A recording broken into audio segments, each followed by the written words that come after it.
গাজীপুরে উদ্বেগজনক হারে বাড়ছে হত্যাকাণ্ড। চলতি মাসেই বেশ কটি ঘটনায় প্রাণ হারিয়েছেন অন্তত 10 জন। দায়ের হয়েছে 4টি হত্যা মামলা। এমন পরিস্থিতিতে মানুষের মাঝে বাড়ছে আতঙ্ক ও নিরাপত্তাহীনতা। এদিকে পুলিশ বলছে মাঠে সক্রিয় আইনশৃঙ্খলা বাহিনী। মোহাম্মদ জাহাঙ্গীর আলমের তথ্যচিত্রে ডেস্ক রিপোর্ট।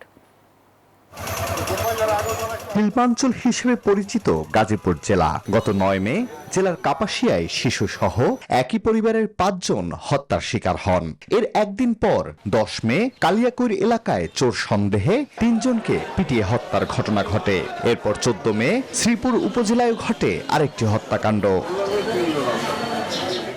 বসুন্ধরা টিস্যু অশুদ্ধতার বিরুদ্ধে এক বিন্দুও ছাড় নয়।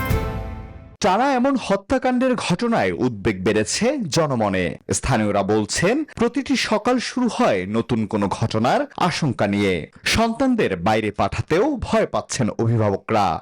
সব মিলিয়ে আইন শৃঙ্খলা পরিবেশ পরিস্থিতি কিছুটা অবনতির দিকে আমার মনে হচ্ছে। আইন শৃঙ্খলা বাহিনীকে সজাগ হতে হবে এবং আরো কঠোর দৃষ্টি দিতে হবে এইসব পরিস্থিতি উন্নতি করার জন্য। আমরা এই গাজীপুরকে আরো সুন্দরভাবে দেখতে চাই এবং আইন শৃঙ্খলা বাহিনী তাদের ভূমিকা ভালোভাবে পালন করবে যাতে গাজীপুরে এই ধরনের সমস্যা আর না ঘটে। পুলিশ অবশ্য বলছে পরিস্থিতি স্বাভাবিক রাখতে মাঠে আছেন তারা।